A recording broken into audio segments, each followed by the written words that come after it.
राष्ट्रपति द्रौपदी मुर्मू ने पनडुब्बी आईएनएस वागशीर में बैठकर भारतीय नौसेना की ताकत का जायजा लिया। ऐसा करने वाली वो देश की दूसरी राष्ट्रपति बन गई हैं। वैसे कितनी ताकतवर है भारतीय नौसेना? बात हमारी नौसेना की ताकत की हो रही है तो पाकिस्तान के आर्मी चीफ आसिम मुनीर के डर की भी होनी चाहिए। क्यों और किससे इतना डर रहे हैं मुनीर कि अपनों के बीच भी बुलेट प्रूफ शीशे में छुप रहे हैं? क्यों अक्सर ये खबरें आती हैं कि इंश्योरेंस का क्लेम लेने के लिए लोग अपने ही परिवार वालों को मार देते हैं या मरवा देते हैं? क्या इतना आसान है क्लेम मिलना? क्या होती है इंश्योरेंस मिलने की प्रक्रिया? कौन है मुफ्ती शमाइल नदवी, जिसके संविधान और मजहब पर दिए विवादास्पद बयान ने देश में और सोशल मीडिया पर बवाल खड़ा कर दिया है? और क्यों लोग मुफ्ती की गिरफ्तारी की मांग कर रहे हैं? इन सारे सवालों के जवाब मैं आपको दूंगी आज खबरें अनकही में।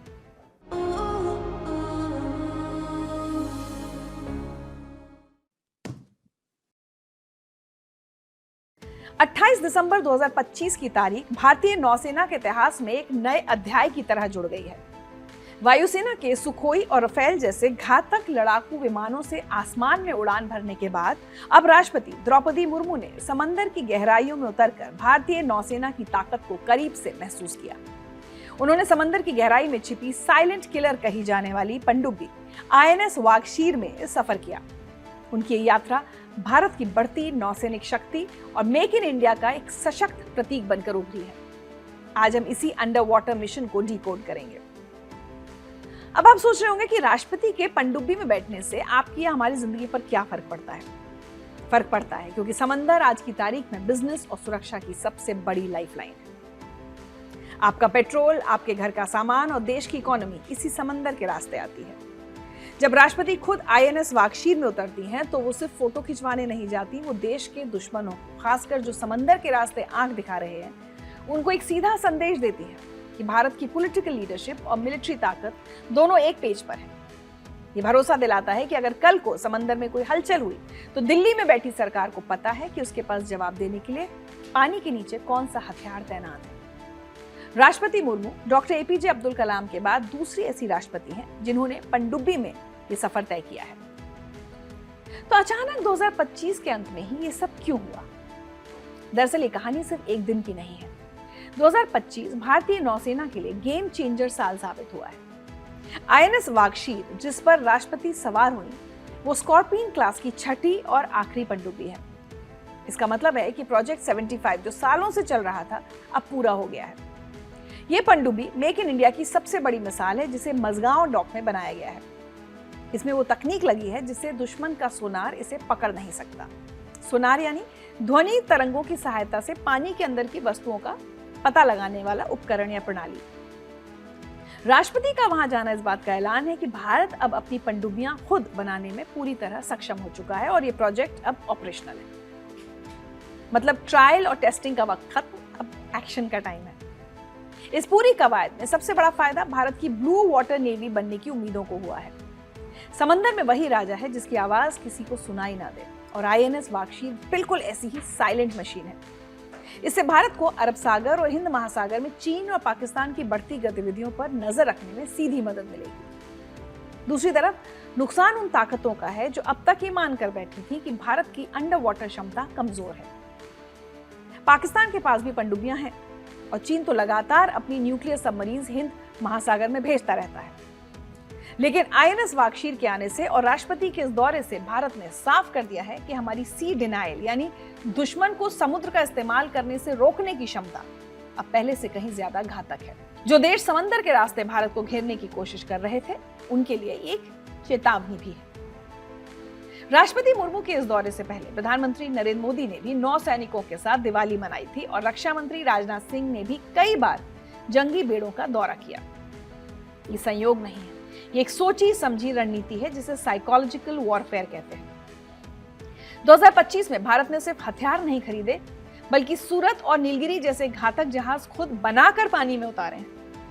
दुनिया को साफ साफ तौर पर यह बताया जा रहा है कि भारत अब हथियारों का सिर्फ खरीदार नहीं बल्कि निर्माता बनकर उभर रहा है। आईएनएस वागशीर में 40 से 50 दिन तक पानी के अंदर रहने की क्षमता है और ये खुफिया जानकारी जुटाने में माहिर है। यानी ये सिर्फ लड़ेगी नहीं बल्कि दुश्मन की बातें भी सुनेगी, और ये बात इसे सबसे ज्यादा खतरनाक बनाती है। साल 2025 में भारतीय नौसेना की ताकत में जो इजाफा हुआ है उसे देखकर किसी को भी यकीन नहीं होगा। ग्लोबल रैंकिंग में भारत दुनिया की टॉप 7 सबसे बड़ी नौसेनाओं में से एक है। फ्लीट टनेज यानी जहाजों के समूह के कुल वजन या क्षमता में भारत 5वें नंबर पर है और फ्लीट स्ट्रेंथ यानी जहाजों, पनडुब्बियों और अन्य नौसैनिक संपत्तियों की कुल संख्या और ताकत में 6ठे नंबर पर है। हमारे पास 290 से ज्यादा सक्रिय छोटे बड़े जहाज और पनडुब्बियां हैं। 2025 में जो बड़े योद्धा हमारे बेड़े में शामिल हुए उनकी लिस्ट बहुत खास है। सबसे पहले INS वागशीर की ही बात कर लेते हैं। ये एक बार में 50 दिनों तक समंदर में रह सकती है और 350 मीटर की गहराई तक गोता लगा सकती है। 37 किलोमीटर प्रति घंटे की रफ्तार से पानी के नीचे भाग सकती है।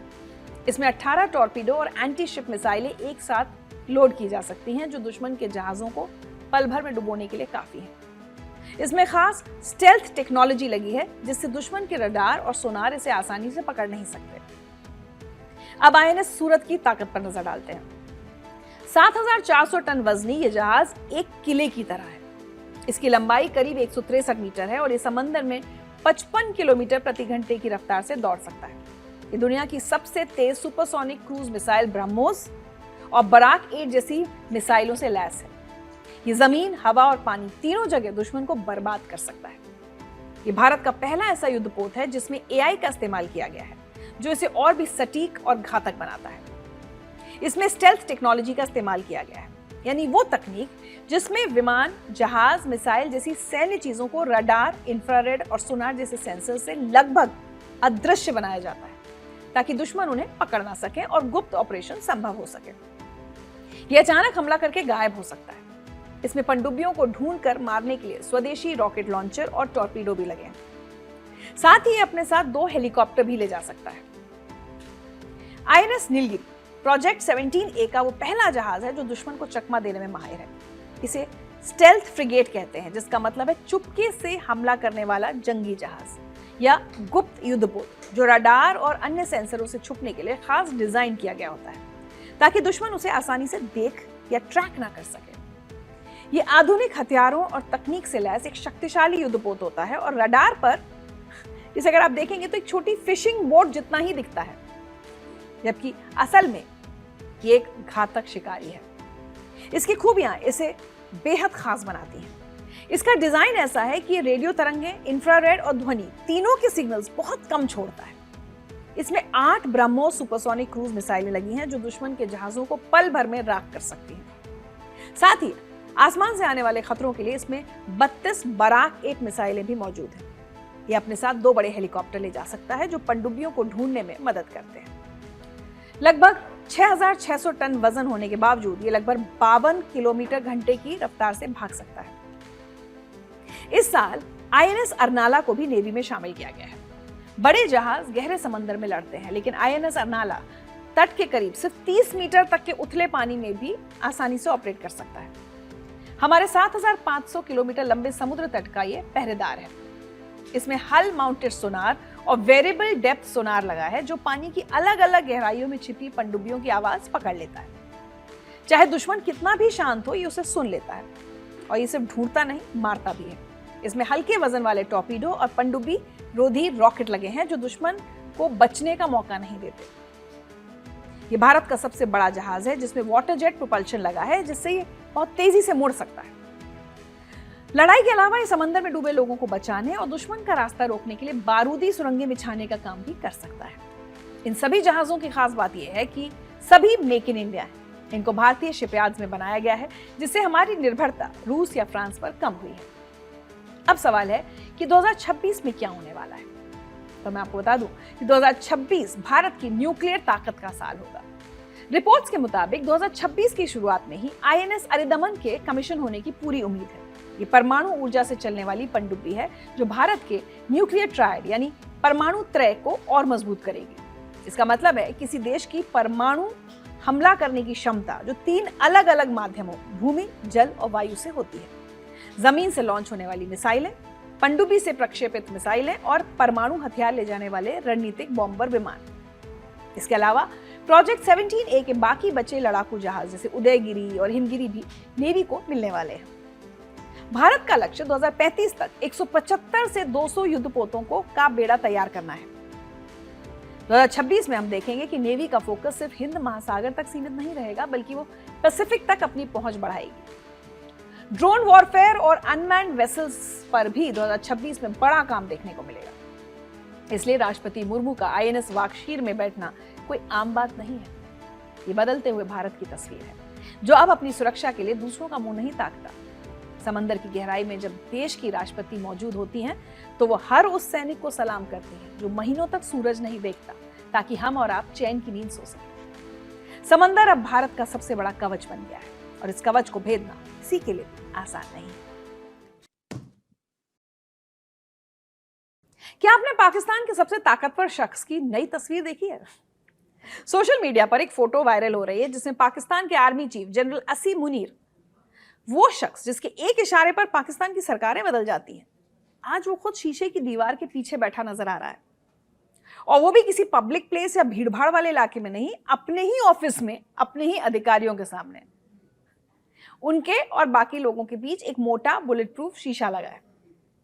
ये सिर्फ एक तस्वीर नहीं है, ये पाकिस्तान के मौजूदा हालात का सबसे बड़ा सबूत है। सवाल है कि जो आर्मी चीफ दुनिया को अपनी ताकत दिखाता है, उसे अपने ही घर में, अपने ही हेडक्वार्टर के अंदर किससे डर लग रहा है? पाकिस्तान में सेना को हमेशा गॉडफादर की तरह देखा जाता है, जो देश की सुरक्षा की गारंटी लेती है। लेकिन जब देश का रक्षक ही खुद को असुरक्षित महसूस करने लगे, तो आम जनता का क्या होगा? अगर रावलपिंडी के हाई सिक्योरिटी जोन, जिसे GHQ कहते हैं, वहां भी आर्मी चीफ को अपनी जान का खतरा है, तो सड़कों पर घूमने वाला आम पाकिस्तानी नागरिक खुद को कितना महफूज समझेगा? ये तस्वीर बताती है कि पाकिस्तान में अब कोई भी कहीं भी सुरक्षित नहीं है, चाहे वो आर्मी चीफ ही क्यों ना हो। लेकिन अचानक डर और सुरक्षा का ये नया घेरा क्यों? ये बुलेट प्रूफ शीशा क्यों? तो इस खौफ के तार जुड़े हैं 7 समंदर पार ब्रिटेन से। हाल ही में यूके के ब्रैडफोर्ड में पाकिस्तानी दूतावास के बाहर एक जोरदार विरोध प्रदर्शन हुआ। वहां इमरान खान की पार्टी PTI के समर्थकों ने प्रदर्शन किया।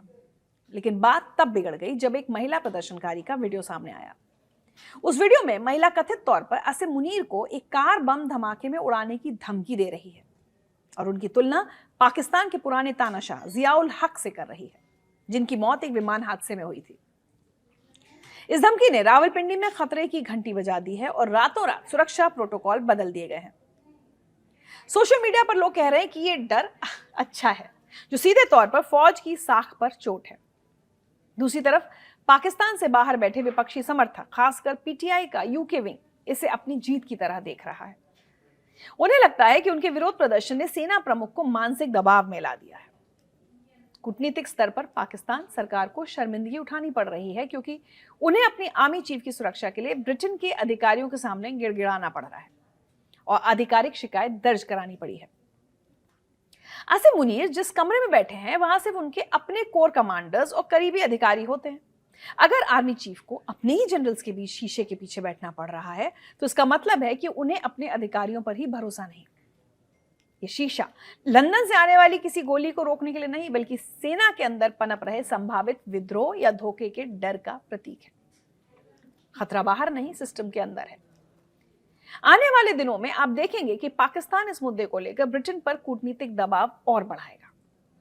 पाकिस्तान सरकार पहले ही यूके के अधिकारियों को तलब कर चुकी है और एक्शन की मांग कर रही है। हो सकता है कि ब्रिटेन में बैठे कुछ पाकिस्तानी प्रदर्शनकारियों पर कानूनी कार्रवाई भी हो।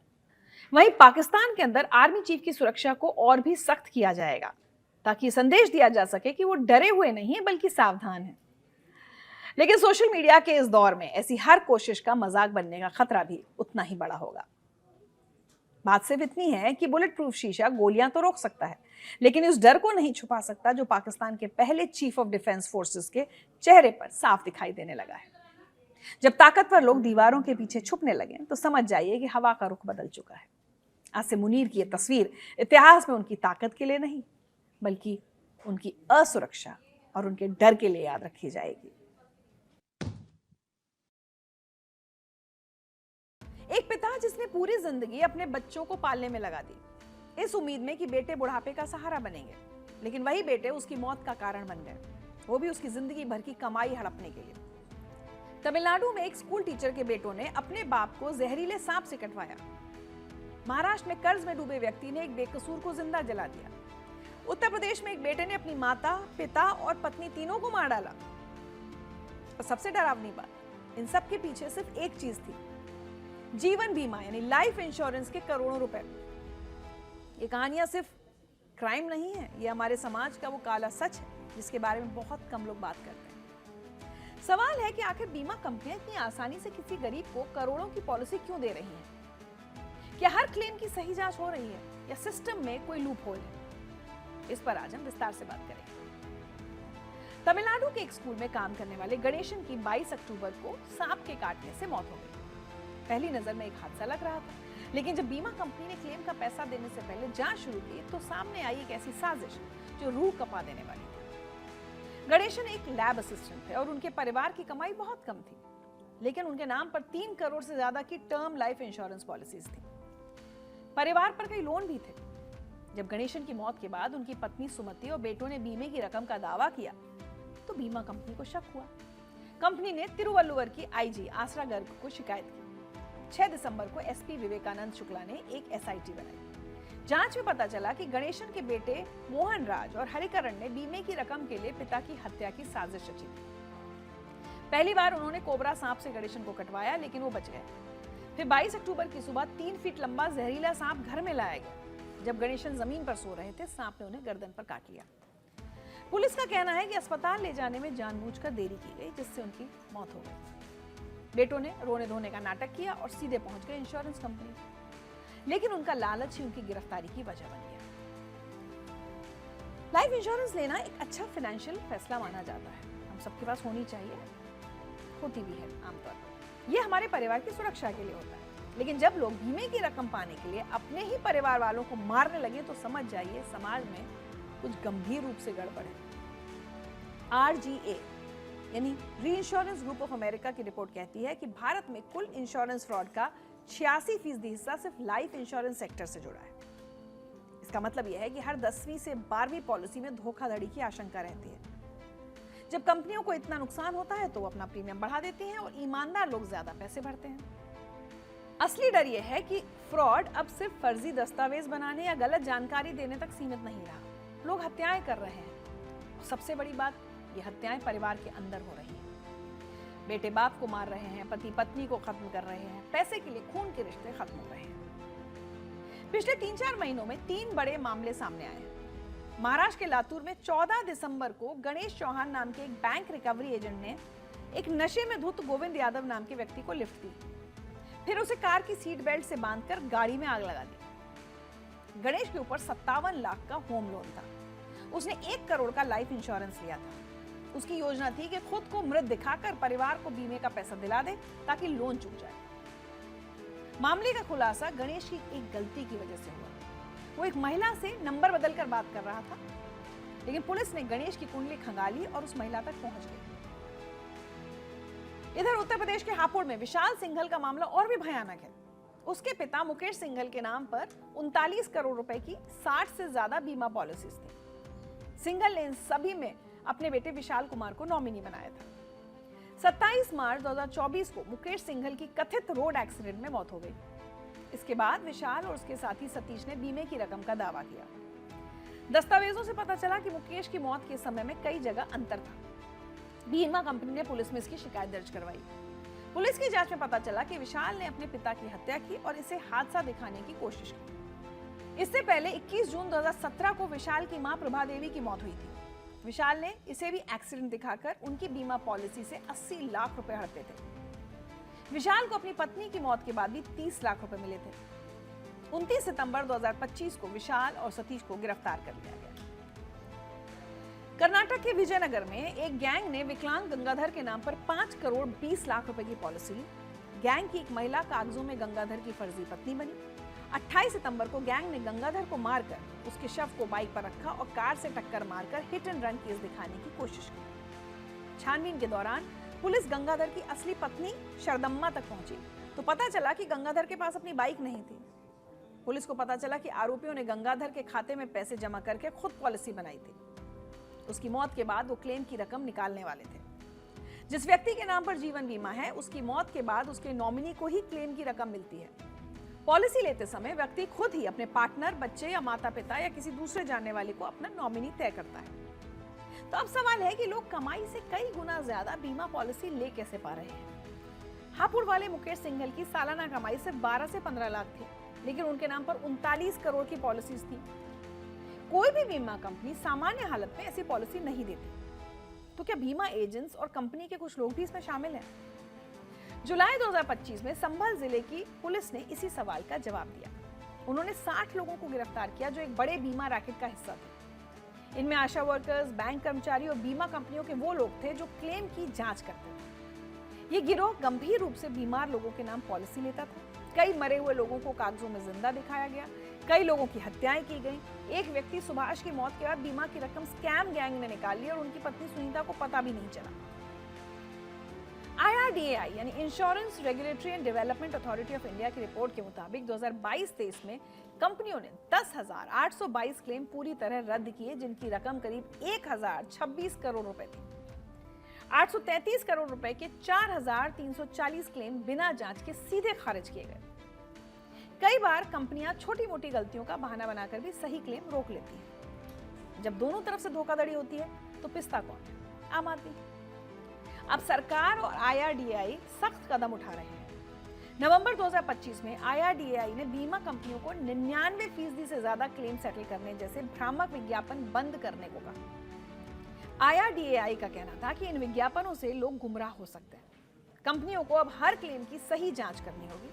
IRDAI के नियम के मुताबिक अगर जांच की जरूरत नहीं है तो 30 दिन में, और अगर जांच जरूरी है तो 90 दिनों में क्लेम सेटल करना अनिवार्य है।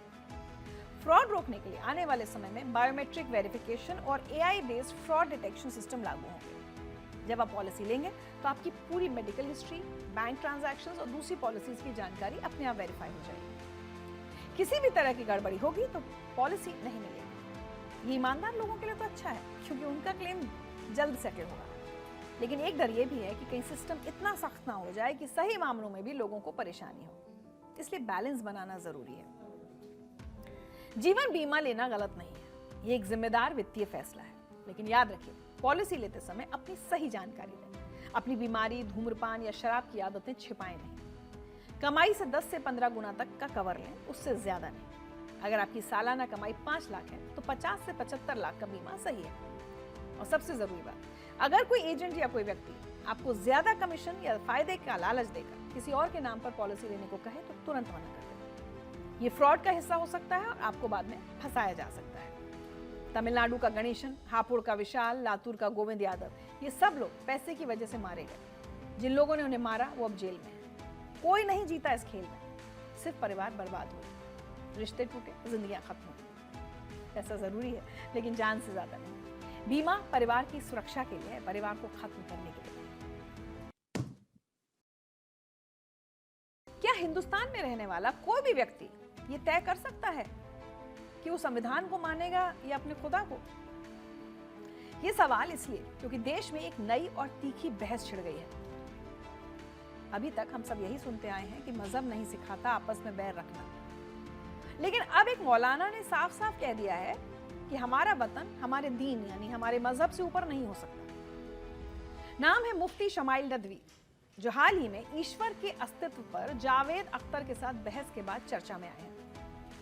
लेकिन उनके पुराने बयान ने उनको मुश्किल में डाल दिया है। मुफ्ती पर केस तक दर्ज करने की मांग उठ रही है। क्या है पूरा मामला? क्यों राजनीतिक दलों ने उनके खिलाफ मोर्चा खोल दिया है और उन पर कार्रवाई की मांग क्यों हो रही है? भारत एक सेक्युलर देश है, यानी यहाँ कानून और संविधान सबसे ऊपर है, धर्म उसके बाद। अगर कोई भी धर्म गुरु कहे कि हम संविधान या कोर्ट का फैसला तभी मानेंगे जब वो हमारे धर्म के हिसाब से होगा, तो ये एक आम नागरिक के लिए डराने वाली बात है। चाहे आप किसी भी धर्म के हो, सड़क पर चलने से लेकर कोर्ट में इंसाफ मांगने तक हम सब इसी भरोसे पर जीते हैं कि सामने वाला कानून को मानेगा। लेकिन मुफ्ती शमाइल नदवी का ये कहना कि सेक्युलर शासन को अपने हित में समझना मुसलमानों के लिए गलत था, मतलब वो अभी तक की अपनी गलती बता रहे हैं। सीधे तौर पर उस सामाजिक ताने बाने को ये चुनौती दे रहा है इनका बयान, जिसमें हम पिछले 75 सालों से जी रहे हैं। अचानक सब कुछ तब बदल गया जब मुफ्ती शमाइल नदवी ने साफ शब्दों में धर्मनिरपेक्षता को मुसलमानों के लिए गलत रास्ता बता दिया। चलिए मैं आपको सरल शब्दों में समझा देती हूँ कि वो जो कह रहे थे उसका लबोलबाब क्या था। तो वो मुसलमानों से कह रहे हैं कि अगर हम चाहते हैं कि हमारे मौजूदा हालात ठीक हो जाएं, तो उसका हल किसी सियासी पार्टी में नहीं है बल्कि दीन यानी मजहब में है। हमारा इस मुल्क में अप्रोच गलत रहा, मतलब वो अभी तक की ये बता रहे हैं कि मुसलमान जिस तरह से इस देश में जी रहे थे वो गलत ढंग था, क्योंकि हम ये कहते फिरते रहे कि हमारा वतन हमारे दीन से ज्यादा पवित्र है। हम ये कहते रहे कि सेकुलर निजाम हमारे मजहब से ज्यादा बेहतर है। ये तय करते रहे कि फला दरबार से फैसला हो जाएगा तो हम उसे स्वीकार कर लेंगे। और फिर वो सवाल कर रहे हैं, क्या ऐसा किया जा सकता है? यदि किसी मामले में अल्लाह ने कोई फैसला कर लिया है तो ये जायज नहीं है कि उसके बजाय हम किसी और की बात को माने। तो समझे आप, वो ये कह रहे हैं कि जो अल्लाह ने कह दिया है या जो हमारी किताब में है, जो शरिया जिसको कहता है, हम उसको मानेंगे, ना कि किसी नेता को, ना ही किसी कानून को, ना ही किसी संविधान को। पहले ये बातें तभी जुबान में होती थी, लेकिन अब एक जिम्मेदार व्यक्ति ने इसे सार्वजनिक मंच पर बोलकर साफ कर दिया है कि उनके लिए देश का कानून दूसरे नंबर पर आता है। मुफ्ती शमाइल नदवी के इतिहास के पन्ने अब हर दिन खंगाले जा रहे हैं और एक के बाद एक अजीबोगरीब बयान सामने आ रहे हैं, जो हो सकता है कि पुराने जमाने में इस्लाम के मुताबिक हो, लेकिन आज जब वो कहते हैं कि संगीत हराम है तो कौन ही मानना चाहेगा ऐसी बात को। इस देश में बहुत सारे बड़े महान कलाकार मुसलमान थे, हैं और रहेंगे। क्या वो सब गलत काम कर रहे हैं? इसीलिए शायद मुफ्ती की बातें अब हिंदू बना मुस्लिम नहीं बल्कि मुस्लिम बना मुस्लिम की लड़ाई भी बन गई है। नदवी के बयान का सबसे तगड़ा विरोध खुद मुस्लिम समाज के अंदर से आया है। सोशल मीडिया पर खुलकर इनके खिलाफ आवाजें उठ रही हैं। मुस्लिम स्टूडेंट्स ऑर्गेनाइजेशन के चेयरमैन शुजात अली कादरी ने नदवी के बयान पर सवाल उठाए हैं। ये दिखाता है कि आम मुसलमान और पढ़े लिखे मुस्लिम नेता इस कट्टरपंथी सोच से सहमत नहीं है। ये एक आंतरिक संघर्ष है। एक तरफ वो सोच है जो देश के संविधान के साथ चलना चाहती है और दूसरी तरफ नदवी जैसी सोच जो 1400 साल पुरानी व्याख्याओं को आज के कानून से ऊपर रखना चाहती है। अब मामला सियासी हो चुका है। कांग्रेस जो अक्सर ऐसे मामलों पर नपी तुली प्रतिक्रिया देती है, इस बार आक्रामक है। राजीव शुक्ला ने साफ कर दिया है कि संविधान से ऊपर कुछ नहीं और उन्होंने कड़ी कार्रवाई की मांग की है। वहीं बीजेपी ने भी मुफ्ती शमाइल नदवी को निशाने पर लिया है। सुनिए। मुंह पर संविधान पर दिल में शरिया की दुकान, यही चीज करती है ये भड़काऊ भाईजान कमेटी। आने वाले दिनों में हम मुफ्ती नदवी के खिलाफ कानूनी कार्रवाई एफआईआर देख सकते हैं, क्योंकि जिस तरह से सोशल मीडिया पर उनका विरोध हो रहा है, मुझे लगता नहीं कि मामला जल्दी ठंडा पड़ेगा और उनका बयान संविधान की अवमानना के दायरे में ये आ सकता है। ये विवाद अभी थमेगा नहीं बल्कि और बढ़ेगा और हो सकता है कि दूसरी विपक्षी पार्टियां भी इस पर अपना रुख साफ करने पर मजबूर हो जाएं। देखिए, आस्था अपनी जगह है और कानून अपनी जगह। भारत का नियम साफ है। घर के अंदर आप अपने भगवान, अल्लाह या क्राइस्ट को मान सकते हैं, अपने अपने ग्रंथों के हिसाब से जिंदगी जी सकते हैं, लेकिन घर के बाहर कदम रखते ही आपको इस देश के संविधान, यहाँ के लोकतंत्र, यहाँ के कानून और यहाँ के नेतृत्व की माननी पड़ेगी। यहाँ शरिया नहीं चल सकता, ना आप लोगों को इसके लिए भड़का सकते हैं। मुफ्ती शमाइल नदवी का बयान याद दिलाता है कि जब मजहब को राष्ट्र से ऊपर रखने की कोशिश की जाती है तो नुकसान सिर्फ देश का नहीं बल्कि उस समुदाय का भी होता है जिसके ज्यादातर लोग इस देश को अपना घर मानते हैं, लेकिन उसके मौलाना उसे दीन को देश से ऊपर रखने की सलाह देते हैं। इस खबर पर मुफ्ती शमाइल की बातों पर आपकी क्या राय है? कमेंट सेक्शन में हमारे साथ जरूर साझा कीजिएगा। तो खबरें अनकही में आज मेरे साथ इतना ही, लेकिन चलते चलते आपको कुछ तस्वीरें दिखाती हूँ जो बहुत अच्छी नहीं है और हम सिर्फ यही कहना चाहेंगे कि ठीक है, नया साल है, सब लोग जश्न मनाते हैं, देर रात तक बाहर सड़कों पर रहते हैं, लेकिन कोशिश कीजिए कि जो भी सेलिब्रेशन हो जिम्मेदारी के साथ, क्योंकि साल अभी आया नहीं है, 25 खत्म हुआ नहीं है, लेकिन सड़कों पर हुड़दंग शुरू हो गया है। इसकी एक बानगी देश की राजधानी में उस वक्त देखने को मिली जब गाड़ियों में सवार कई लड़के रेसिंग और स्टंटबाजी करते दिखाई दिए। वीडियो 26 दिसंबर की रात का बताया जा रहा है, जिसमें युवक ITO से नोएडा की तरफ जा रहे हैं और ये वीडियो वायरल होने के बाद नई दिल्ली के तिलक मार्ग थाने में FIR दर्ज की गई है। फिलहाल पुलिस वीडियो को वेरीफाई कर रही है और दावा किया जा रहा है कि कार चालकों की पहचान की जा रही है। कोशिश कीजिए ऐसे स्टंट से बचिए और नए साल का जश्न अच्छे से मनाइए।